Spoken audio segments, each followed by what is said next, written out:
Mix बार Pallavi recording studio मठिया मोड़। DJ Kanchan Raj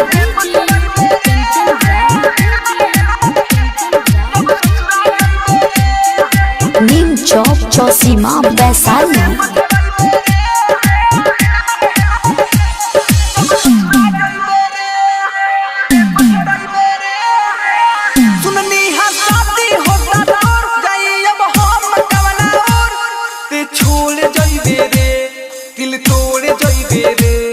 मुँह मोड़ जइबे रे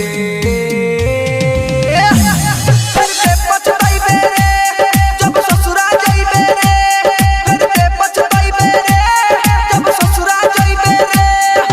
डीजे कंचन राज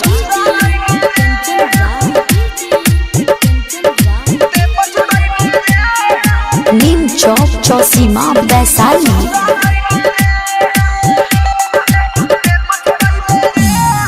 जब जब तुहके सताई भातार हमरे कोइल याद आई रे प्यार। जब जब तुहके सताई भातार हमरे कोइल याद आई रे प्यार। फीका पड़े जब तोहर सिंगार सोचबू कि ठीक रहे अरबे हमार।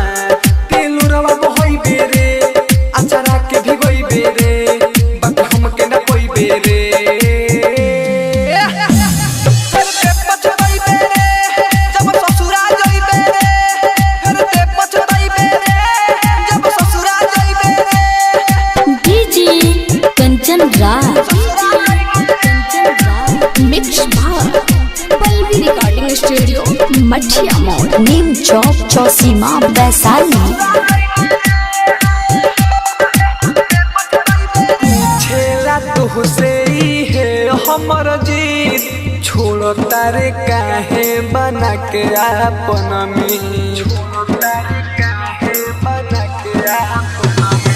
पूछेले तुहसे ही